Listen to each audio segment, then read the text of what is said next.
자, 일반적으로 우리가 알고 있는 C 언어와 같은 절차 지향형 언어는 함수 기반의 프로그래밍 언어이죠.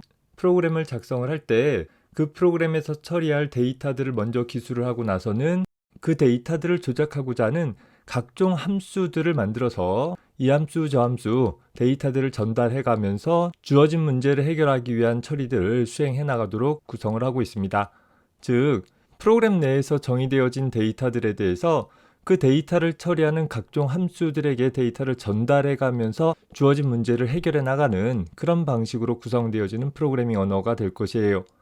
자, 반면에 객체 지향 언어다라는 것은 소위 객체 기반의 프로그래밍 언어로서 어떤 하나의 정보를 담고 있는 데이터와 그 데이터를 조작할 수 있는 함수들을 한 덩어리로 묶어주고 그걸 객체라고 명명하자라는 것이에요.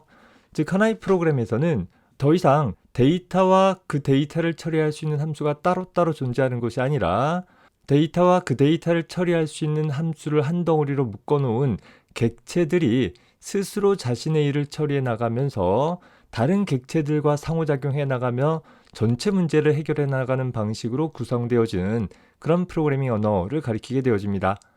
따라서 각종 데이터와 그 데이터들을 함수로 전달해 가면서 처리하는 절차 지향형 언어보다는 연관된 정보들을 하나로 묶어 놓고 있는 객체를 통해서 프로그램을 좀 더 명확하고 쉽게 작성을 해 나갈 수 있다라는 장점이 생기게 되는 것입니다.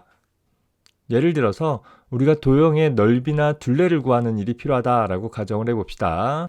예를 들어 원에 대해 그 처리를 수행하고자 한다라고 하면 원의 반지름이라는 정보를 하나의 데이터로 가지고 있으면서 그 반지름 값을 원의 넓이를 구하는 함수나 원의 둘레를 구하는 함수에게 전달을 해서 주어진 문제를 처리를 해줘야 될 것이에요. 자, 반면에 객체지향형 프로그래밍에서는 원의 반지름이라는 정보와 그 반지름을 가지고서 원의 넓이를 구하거나 원의 둘레를 구한다라는 행위를 할 수 있는 함수들을 한 덩어리의 객체로 묶어줌으로써 추후 해당 원에 대해 넓이나 둘레를 구하고자 한다라고 하면 외부에서 데이터를 적절한 처리를 수행을 하는 함수에게 일일이 넘겨주어 가면서 원하는 결과들을 얻어내는 것이 아니라 객체가 스스로 자기가 가지고 있는 정보들을 기반으로 필요한 처리를 수행을 할 수 있게끔 구성을 해볼 수 있겠다라는 것이에요. 물론 그런 원객체는 외부에 있는 다른 객체로부터 필요한 정보들을 입력받아 반지름 값을 설정한다라든가 구한 넓이를 출력하는 등의 행위들을 수행을 해나갈 수 있게 되어지는 것입니다. 자, 이런 객체 지향 언어가 가지고 있는 기본적인 특징들을 살펴보면 대표적으로 다음에 5가지 특징들을 소개할 수 있습니다. 첫 번째로 추상화라는 측면은 어떤 하나의 문제를 해결을 하기 위해서 현재 문제를 처리하는 데 있어서 필요한 가장 핵심적인 또 가장 중요한 측면만을 추출을 해서 하나의 객체로 표현을 할 것이요. 나머지 부분들, 당장 관심이 없는 부분들은 모든 구현해서 제외시켜 보겠다라는 그런 특징을 가리키게 되어집니다. 캡슐화라는 특징은 앞서서 살펴본 것처럼 하나의 객체를 구성을 하기 위해서 연관되어진 데이터와 그 데이터를 처리하는 하나의 알고리즘으로서 함수들을 하나의 캡슐로, 즉 한 덩어리로 묶어서 표현을 하겠다라는 것이요. 이렇게 한 덩어리로 묶은 이유는 그저 연관된 정보들의 묶음이라는 측면에서 머무는 것이 아니라 그 일을 처리하는 데 있어서 외부 세계에 굳이 보여줄 필요가 없는 부분들은 숨겨버리고 꼭 필요한 부분만 외부에 드러냄으로써 외부에서 해당하는 객체를 좀 더 간단하고 명료하게 사용을 할 수 있도록 해보자라는 정보 은닉에 대한 개념을 포함을 하고 있습니다.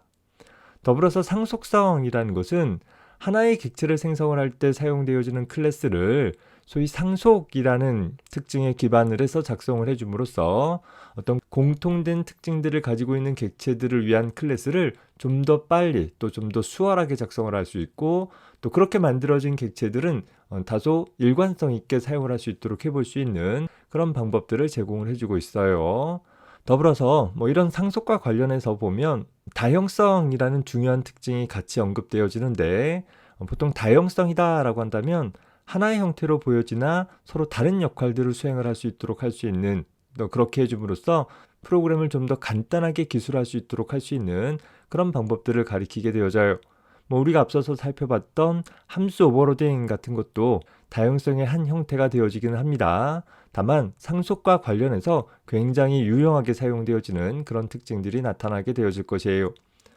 이런 5가지 특징들에 대해서 지금 세부적으로 논하기보다는 각각의 부분들이 나올 때마다 간단하게 다시 한번 정리하고 지나가는 것으로 해보겠습니다.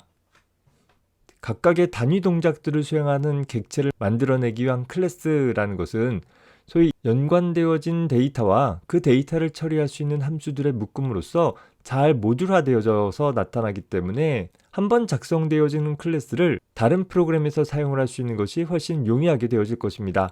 굳이 우리가 소스 코드를 열어서 소스 코드의 특정 부분들을 어디서부터 어디까지 복사해서 옮겨갈 것이냐라는 것을 고민할 필요 없이 각각의 단위 클래스별로 따로 작성되어진 소스 파일을 통해서 클래스 정보들을 담고 있는 소스 파일을 통해서 손쉽게 다른 프로그램에서 이전에 작성했던 클래스들을 쉽게 가져다 쓸 수 있도록 제공을 해주고 있어요. 더불어 이 객체라는 것은 이렇게 모듈화되어져 있고 자신에게 부여되어진 책임들을 스스로 처리할 수 있는 형태로 구성되어져 있다 보니까 좀 더 신뢰성 있게 프로그램들을 작성할 수 있도록 도와주고 있습니다. 따라서 이렇게 가독성 있는 코드를 통해 좀 더 디버깅하기 쉬운 장점도 얻을 수 있고 추후 업그레이드 등의 유지 보수도 훨씬 더 용이하게 할 수 있게 되어지는 장점이 생기게 되어지겠죠. 따라서 앞으로 여러분들이 객체지향적으로 문제를 풀어나간다라고 했을 때 본다라고 하면 그저 특정 객체지향 언어를 사용을 하면 되는 것이 아니라 이런 객체지향 언어가 갖고 있는 장점들이 잘 드러날 수 있도록 프로그램 코드를 작성하는 것이 필요하게 될 것이고 그러기 위해서 앞서서 개략적으로 소개했던 객체지향 언어의 5가지 특징들에 대한 기본 개념들을 잘 익혀나갈 수 있기 바랍니다.